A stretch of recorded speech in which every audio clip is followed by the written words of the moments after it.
Put a bookmark over in the Proverbs chapter 4, and those will be the two scriptures that we will focus our attention on this morning. Bill's already offered a note of welcome to those of you that are visiting, but I add my welcome as well. I appreciate the services so far and those who have led us. I hope they've been profitable and rewarding to you, and I hope that our study this morning will be of some profit to you as well.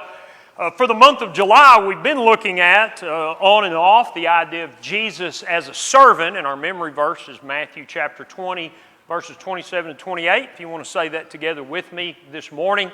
Whoever desires to be first among you, let him be your slave, just as the Son of Man did not come to be served, but to serve, and to give his life a ransom for many. Last week, or was it 2 weeks ago, Devin began a kind of a little back-to-school series, and he was kind enough last Sunday to throw the gauntlet down and say, now I know that Russ is going to participate in this as well, so Russ gets to participate in this as well, and so we're going to talk this morning about some things connected to Devin's effort to kind of get our young people focused upon some important things before they are once again immersed in the culture around us and surrounded by a lot of folks that may be good enough people in their own right, but a lot of people that do not share our conviction about God's Word and about our life as disciples. And so I'm going to kind of follow along with that train of thought this morning. We're not going to look at the idea of Jesus as a servant, but we are going to look at some things that I think will be helpful to our young folks. Now, to those of you who aren't about to start school again, at this point, if you're thinking, okay, well, I've got about 30, 40 minutes here that I don't have anything to do,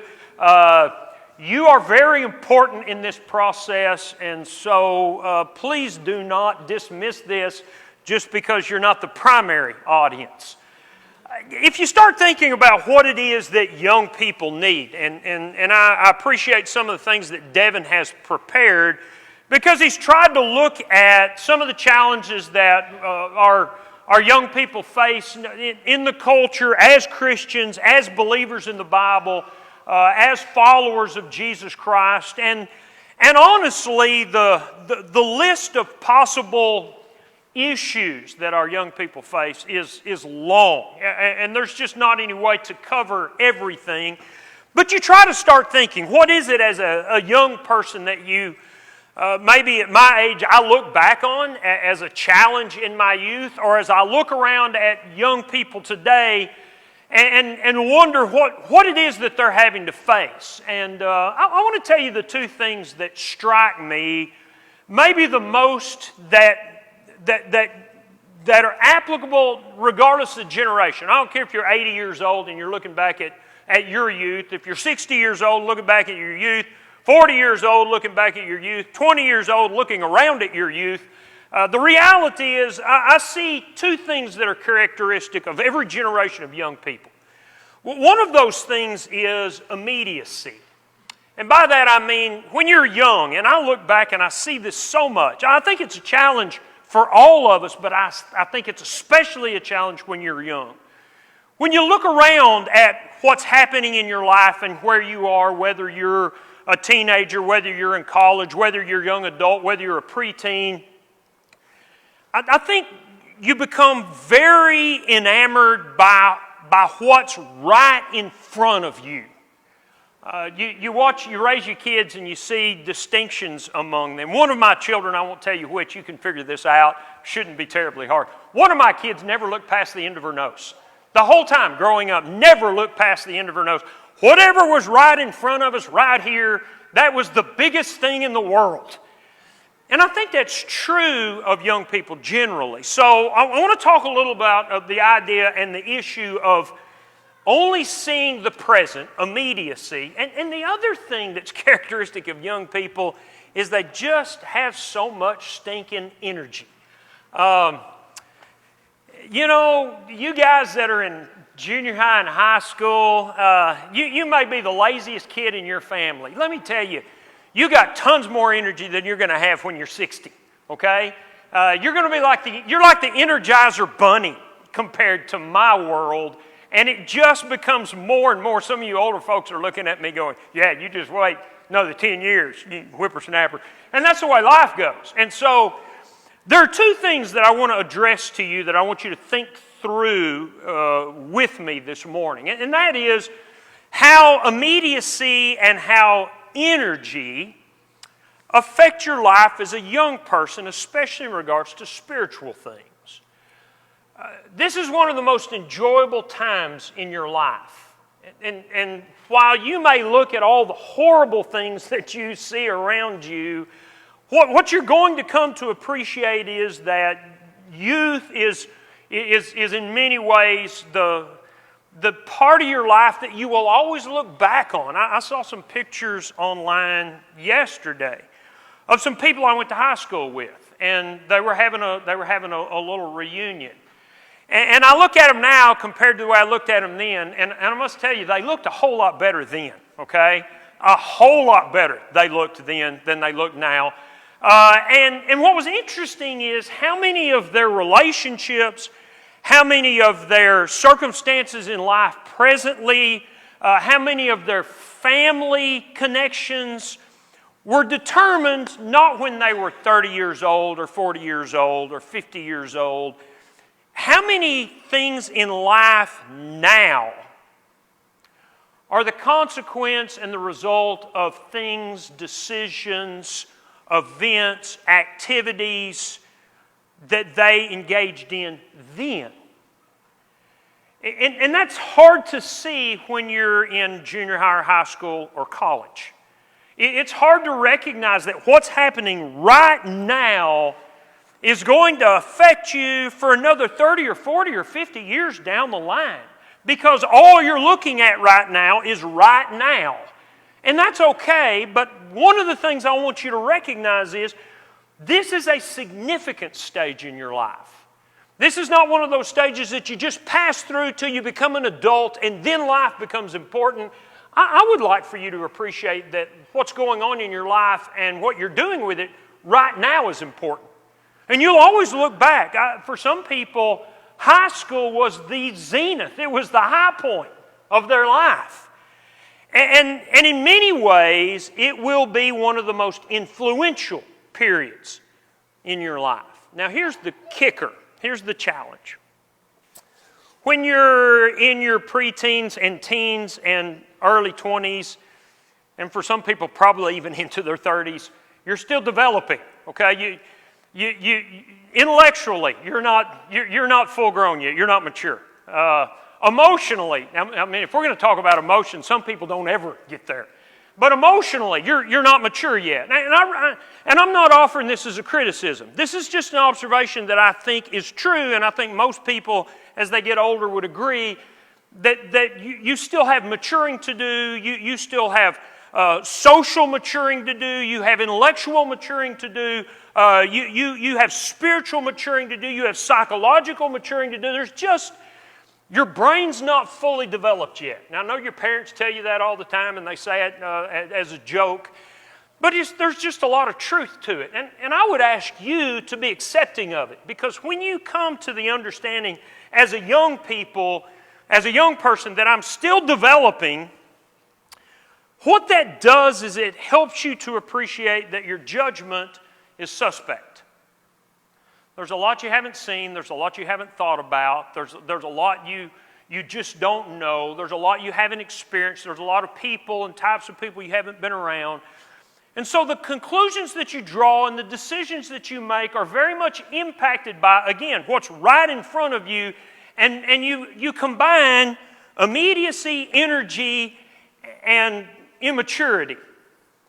And it is a recipe for some really bad decisions. Okay, and that's why I wanted to talk to you about these two passages of Scripture. What I would ask you to give some consideration to as a young person, and this is the big contribution that I'd like to make to Devin's efforts, and I applaud the efforts, I really do. I think it's very important. I want to encourage you as young people to take Solomon's advice. If you don't remember anything else, remember this. Take Solomon's advice. Both of these passages that I want to look at with you are Solomon's advice. especially, both of them, to his children. Ecclesiastes chapter 11. Let's flip over there right quick. And I want to make this observation from Ecclesiastes chapter 11, verse 9, and we're going to read into about the middle of chapter 12. And as I read this, here's what I want you to see, because I think this is what Solomon is saying. Learn to enjoy your life thoughtfully. Okay? Are you with me, young people? As soon as you get there, look back up here. Okay? Because I know who you are, and I can see you. All right? Are you ready? We're going to read this. Here's what I want you to remember in this passage. Look at me. Enjoy life thoughtfully. Beginning in verse 9 of Ecclesiastes chapter 11, Solomon, and it's interesting, he puts this at the very end of Ecclesiastes. This is what he says. Rejoice, O young man, in your youth, and let your heart cheer you in the days of your youth. Walk in the ways of your heart and in the sight of your eyes. But know that for all these things God will bring you into judgment. Therefore remove sorrow from your heart and put away evil from your flesh. Childhood and youth are vanity. Remember now your Creator in the days of your youth, before the difficult days come and the years draw near when you say, I have no pleasure in them. While the sun and the light, the moon and the stars are not darkened, and the clouds do not return after the rain. In the day when the keepers of the house tremble and the strong men bow down, when the grinders cease because they are few and those who look through the windows grow dim, when the doors are shut in the streets and the sound of a grinding is low, when one rises up at the sound of a bird and all the daughters of music are brought low. Also they are afraid of height and of terrors in the way. When the almond tree blossoms, the grasshopper is a burden and desire fails. For a man goes to his eternal home and the mourners go about the streets. Remember your Creator before the silver cord is loosed or the golden bowl is broken or the pitcher shattered at the fountain or the wheel broken at the well. Then the dust will return to earth as it was and the spirit will return to God who gave it. Vanity of vanity, says the preacher, all is vanity. Now I recognize that most of the time when we look at this, especially if you're listening to a sermon, the first thing the preacher's going to tune in on is, just remember that for all these things, God will bring you into judgment. But that's not the first thing Solomon says, and I think young people need to hear a balanced view of the way God sees life. The first thing that God tells young people to do here is, enjoy the life that you have while you have it.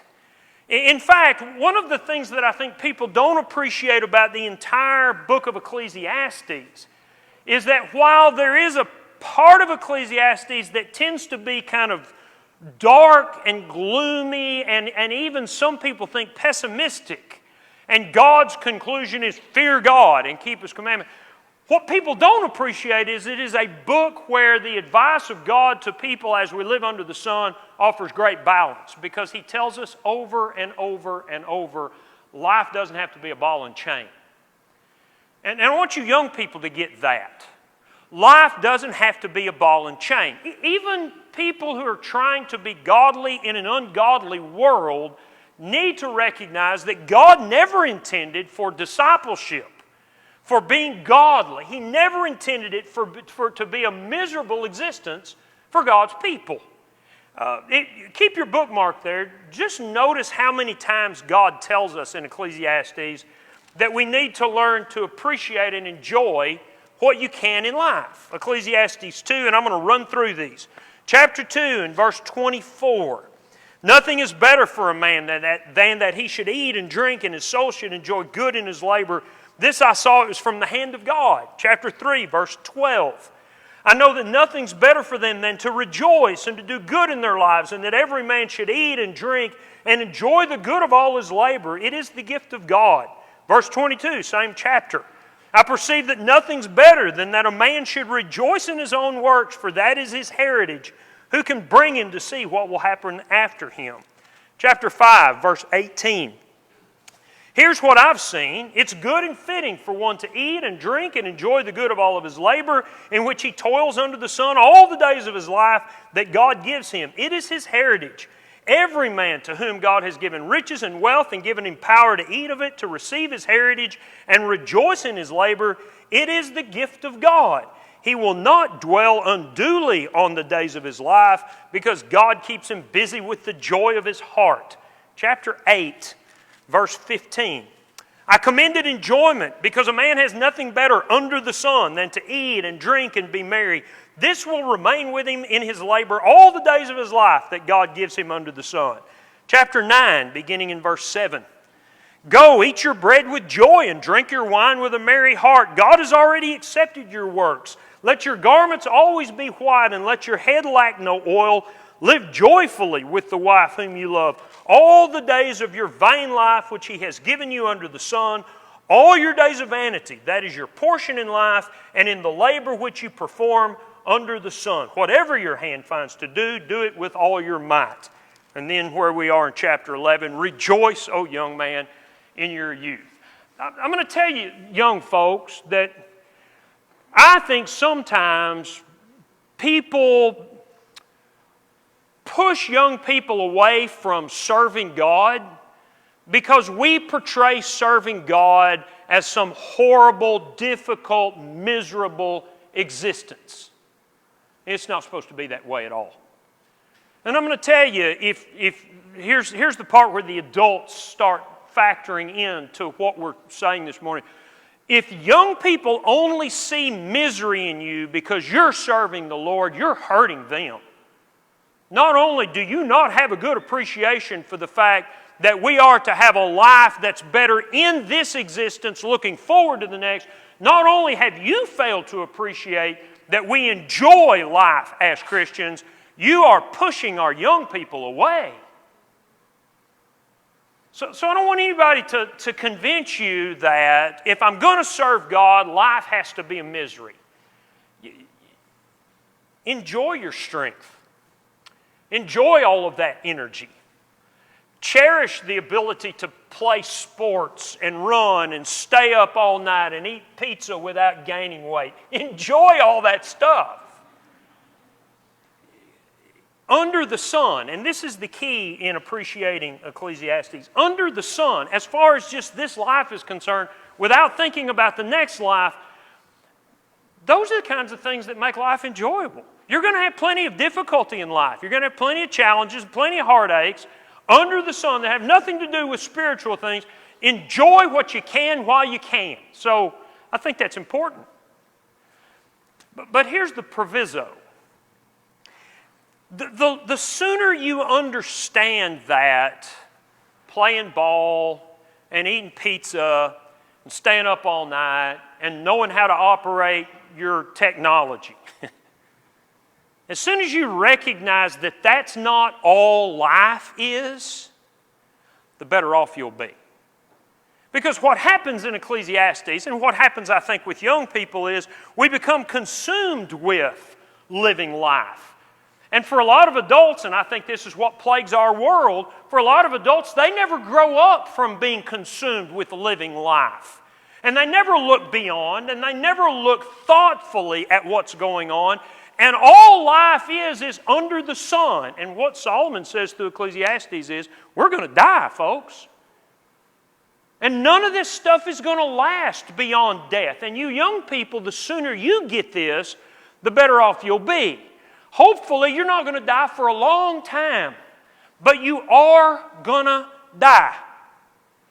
And so that's why Solomon says, here's the real conclusion: fear God and keep His commandments. Because, as Solomon does say in chapter 11 and in verse 9, we're going to face God in judgment. Those are the two themes of Ecclesiastes. Fear God, enjoy life. So if you go back to Ecclesiastes 11 and verse 9, this is the thing I want you to give some consideration to. As you're enjoying life, and these are lessons that are easy to understand. Solomon's point is there's no real satisfaction under the sun. Let me illustrate this way. Some of you guys play ball. Think of the best performance you ever had in a game. Baseball, volleyball, the track and field, the softball, whatever it was, the very best game you ever had. Went 5 for 5, hit 2 home runs, a triple, a double, and a single that drove in 2. Okay? And I pitched and I struck out 3/4 of the people I faced, ended up with a one-hitter. The best game that you've ever played. Why would you ever go play again? You ever thought about that? Why would you ever go play again? I'll tell you why you go play again. Because there's not anything in life that becomes just completely satisfying. You may think, well, I'm going to play again because I might have a better game. I'm going to tell you what, if you have the game I just described, it's not going to get any better. If you think you're going to strike out everybody and then have all that day at the plate, no, it's not going to happen. We continue doing things over and over and over because we're looking for satisfaction that can't be found in this life no matter how good this life gets. There's something else in us. And so Solomon says to us, be thoughtful. Look back at verse 9. Walk in the ways of your heart, in the sight of your eyes. Just know that God will bring you into judgment. So remove sorrow and put away evil, because the stage of life you're in, just like every stage of life, is empty. It's not going to satisfy you. Honestly, I wouldn't go back and be a teenager again. Even though I didn't have a messed up knee and I had lots of pretty blonde hair. I wouldn't go do it again because I recognize the parts of that existence, that stage in life that I don't want anymore. There's parts of the stage of life I'm in now I don't want. But the reality is that's true of every stage of life.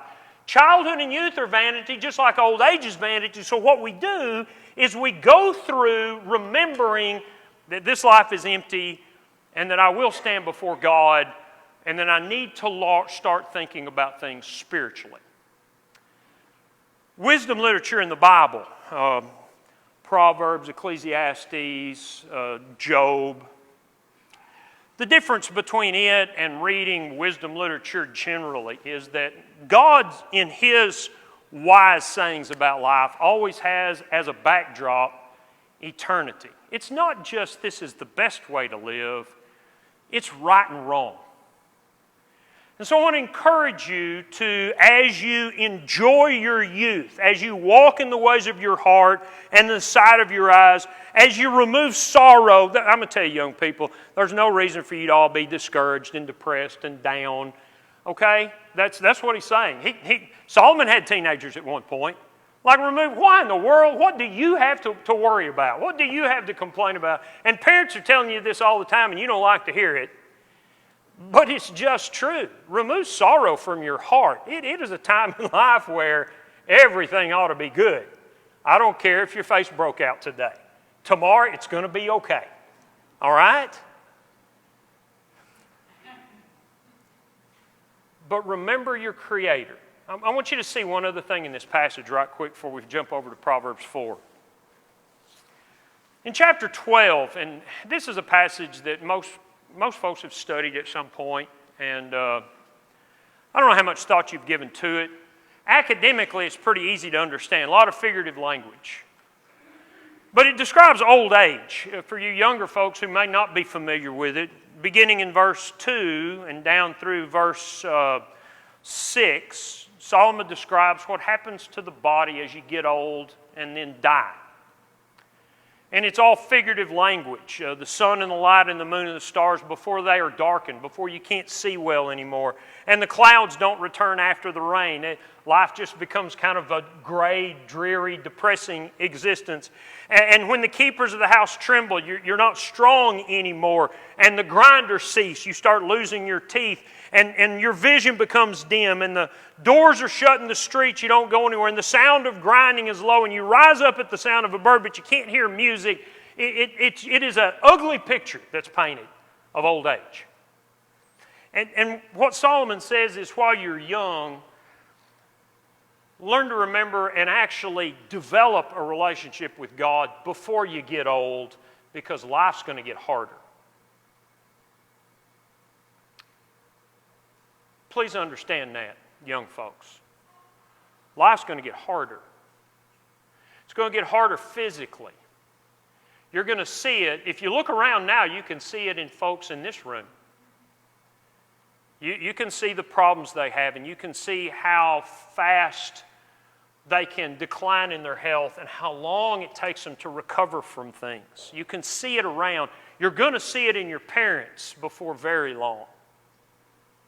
And eventually it's going to happen to you. And I think Solomon's point here is old age is a real temptation for some folks. And if you don't develop any trust in God when you're young, you'll learn to despise God when you get old. And I hadn't really thought about that much. But I think it's true. People that don't have faith in God, age is horrible. What happens to your body and your mind is discouraging. And if you don't have anything to hold on to afterwards, life's a misery. So I want to encourage you young folks to enjoy life thoughtfully. Now turn over to Proverbs 4, and I've exhausted most of my time, so I'm going to run through this. We've been through this before. This is very simple stuff. One other thing that Solomon says, okay? Point number 1 was enjoy your life thoughtfully. Point number 2 is think about where you're going. If you begin in Proverbs chapter 4 and verse 10, now, I am going to read through this, and I'll try to keep the comments about it to a minimum. Solomon says, "Hear, my son, and receive my sayings. The years of your life will be many. I've taught you in the way of wisdom. I've led you in right paths. When you walk, your steps will not be hindered. When you run, you will not stumble. Take firm hold of instruction and do not let go. Keep her, for she is your life. Do not enter the path of the wicked, and do not walk in the way of evil. Avoid it. Don't travel on it. Turn away from it. Pass on. They do not sleep unless they've done evil. All their sleep is taken away unless they make someone fall. They eat the bread of wickedness. They drink the wine of violence. But the path of the just is like the shining sun that shines ever brighter unto the perfect day. The way of the wicked is like darkness. They do not know what makes them stumble." Stop right there and appreciate how Solomon starts this advice. Everything you do in life involves a choice. And basically what he says is, I'm trying to show you a good way, the way of wisdom, the way of justice, and you can run down this path. Now, we don't get this. Think of a highway with no turns and no speed limit, and you're in a Porsche. And you can just go as fast as you want to. As fast as the car will go, you can push it. Because there's nothing in the way that's going to cause you to wreck. Unless it's just your youth. And now we're right back to the first point. Enjoy thoughtfully. But in the illustration, it's just this big long road. And you can just go and go and go. What he says is, I'm telling you about a path that you can run in. You'll never stumble. There aren't any problems in it. Choose this path. Now here's the other possibility. You're in that same Porsche. You're on a road with potholes 6 or 8 inches deep, and it is hairpin turns that falls off 4,000 feet into a canyon with fire burning in the bottom of it. Everywhere you go, you can't go anywhere. All you're doing is trying to survive. Solomon says this is life. Life is just a series of choices, the paths that you choose. If you flip over to chapter 8, he talks about being at the gate of a city or on the top of a hill. And the idea is you're at a crossroads. Okay, learn that, young people.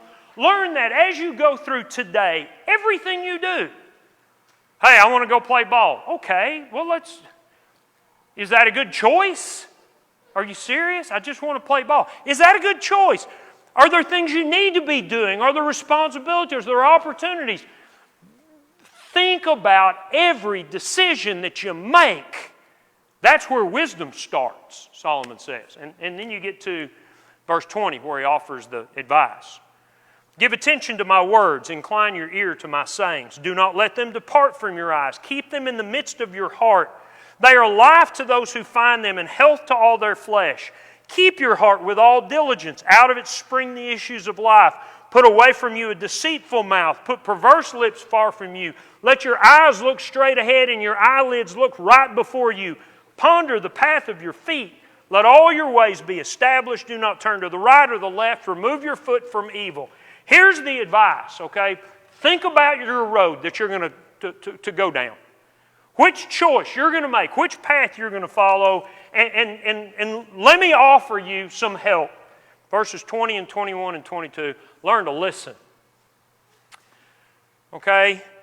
Incline your ear to my sayings. I recognize that your parents and the preachers and the elders and people in positions of authority that you think are old, I recognize the differences between you and them. No, I don't know everything my iPhone will do, and I'm okay with that. The absence of knowledge about technology, however, is not all that separates you from folks that are older. Folks that are older have been living for a while, and here's the point. Just because you're smarter in some areas, young people, and you are, you're probably the most educated generation of people that have ever walked the face of this earth. Your grasp of technology especially is unbelievable. But you haven't watched 40 years of bad decisions in your own life or the lives of the people around you. That's the difference. Unless you learn to listen to what somebody else says when you're choosing your path, then what's going to happen is you're going to choose a path without fully appreciating where the path goes. And that answer is not always going to be on Google. Okay? The internet's not going to give you good advice. Wise people will. So he says, choose the path and learn to listen. And when you get to the next little section in verse 22 or 23, he says, keep your heart with all diligence. Be careful about your influences. You know, choose the right people to ask the question to. So I'm going to tell you, somebody that's been divorced and remarried 4 times and has children by 8 different people is not the person you need to turn to for marital advice. You think, well, that's kind of harsh, but it is also kind of true. Okay? Choose wise people and make sure that what comes into your mind and the influences that are upon you when it comes to making good decisions are influences that are profitable. Learn to pay attention to the right people and not pay attention to the wrong people. Learn now that the decisions that you're making, especially when it comes to influence, are important decisions because you're the only one that can protect your mind. What you watch on the internet, the kind of fashion that you pay attention to and decide that you're going to emulate, the kind of philosophy that you're going to listen to, the moral influences in your life, those are important things. And if you decide now to listen to the wrong people, then your judgments are going to be suspect, and bad habits are easy to start and hard to stop. So keep your heart with all diligence. Verse 24, this is the most interesting one of these to me. He says, put away from you a deceitful mouth and perverse lips put far from you. Learn to be honest. You know, well, what does that have to do with anything? Because if you're dishonest with everybody else, you're going to be dishonest with yourself. And you're never going to learn from your mistakes. And you're never going to look at yourself in a way that's introspective where you recognize maybe this choice wasn't so great, maybe I could have done better here, maybe I could have done better there. You're going to lie to yourself your whole life. And you're going to surround yourself with people that will lie to you to make yourself feel better, and you'll never have the kind of friends that you need to help you become godly. And then the last thing that he says is ponder the path of your feet. Let your eyes look straight ahead. Let all your ways be established. Don't turn to the right or to the left. Essentially, this is the very thing that he says at the beginning, and that is learn to use your head.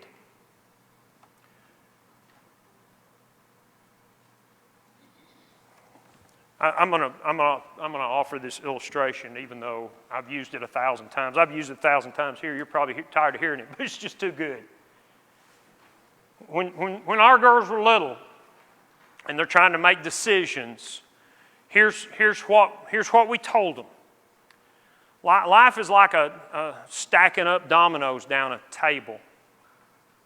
And I mean, how many of you done this? I know the older folks. You young people, have you ever done this? Okay, thank you. When you're a kid and you knock over a domino, as a kid, if that domino and that knocking it over, it represents a decision, you're only watching one or two dominoes fall over. You're not looking far enough. And that's where the immediacy part comes back in. The older you get, the more consequences you see to your actions, the more dominoes you see falling over. And here's what I think Solomon's trying to tell his own children about making good choices. If you think about all the potential outcomes of the decisions you're making, and you're probably at this point thinking, are you serious? You mean every time I make a decision, I got to think about all the possibilities? Yeah, that's what I'm saying. That's what will make you wise. That's what will help you make good choices. If you do that and then make a good choice and don't listen to the noise around you, but let your eyes look straight ahead at the path you've chosen, if it's a wise and a good choice, you will be fine.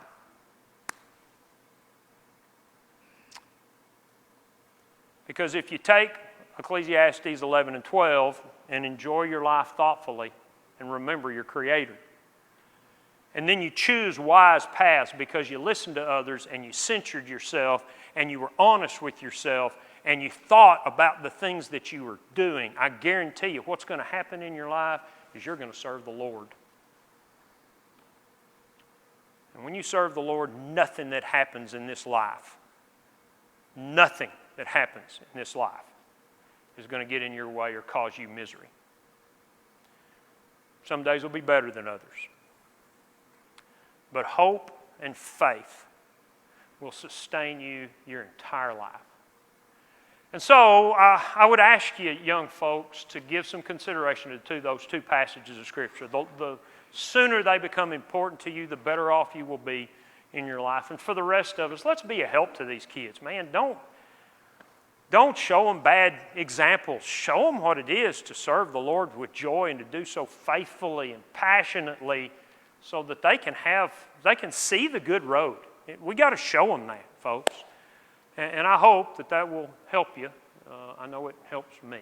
Thanks for your attention. If you're subject to the invitation this morning, we could help you at all. We invite your response while we stand.